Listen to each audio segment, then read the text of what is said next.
மாதம்பட்டி ரங்கராஜ் என்னை பொறுத்த வரைக்கும் இந்த தமிழ்நாட்டுக்கு ஒரு சாபக்கேடு. இந்த குழந்தையோட சாபம் அவரை சும்மாவே விடாது. ஜாய் கிறிசல்டா மாதம்பட்டி என்ன குழந்தை கொடுத்து ஏமாத்திட்டாருன்னு சொல்லிட்டு கேஸ் ஒன்று ஃபைல் பண்ணியிருந்தாங்க. அதுக்கு மாதம்பட்டி வந்து எதிர்ப்பு தெரிவிச்சிருந்தார். தனக்கு எதிராக கருத்துக்களை தெரிவிக்க ஜாய் கிறிசல்டாவுக்கு தடை விதிக்க கோரி பிரபல சமையல் கலைஞர் மாதம்பட்டி ரங்கராஜ் மனு தாக்கல் செய்திருந்தார்.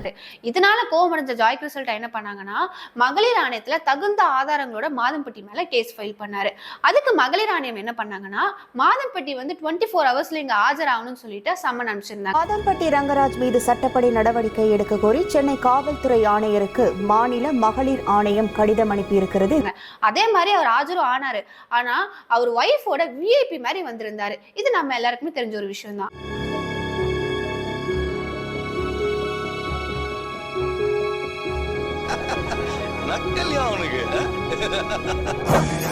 மகளிர் ஆணையத்துல விசாரணை முடிஞ்சோடனே ஜாய் கிறிசல்டா பேட்டி ஒண்ணு கொடுத்திருந்தாங்க. அதுல அவங்க என்ன சொல்லியிருந்தாங்கன்னா மாதம்பட்டி எல்லாத்தையும் ஒத்துக்கிட்டாரு, அவர் என்ன லவ் பண்ணது கல்யாணம் பண்ணது இந்த குழந்தைக்கு அவர் தான் அப்பான்னு ஒத்துக்கிட்டாருன்னு அவங்க ஒரு ஸ்டேட்மெண்ட் கொடுத்திருந்தாங்க. ஆக்சுவலி ஸ்டேட்மெண்ட் உள்ளவே இருக்குது. உமன்ஸ் கமிஷனர் அந்த மேடம் கிட்டே வந்து அவர் வந்து அக்செப்ட் பண்ணிக்கிட்டாரு, கல்யாணம் பண்ணிக்கிட்டேன் அப்படின்னு அக்செப்ட் பண்ணிட்டாரு. அப்பாடா எல்லாமே முடிஞ்சிருச்சு அப்படின்னு நினைக்கும் போது இங்க தாங்க பிரச்சனையே ஸ்டார்ட் ஆகுது. ஐயோ மீண்டும் மீண்டுமா டிபார்ட்மெண்ட் சத்துக்கு ரெக்கமெண்ட் பண்ற சொல்லிட்டு திரும்ப திரும்ப அதே வேலையை கொடுக்குறீங்க. அந்த ஸ்டேட்மெண்ட்ல அவர் அப்படின்னு சொல்லியிருக்காருன்னா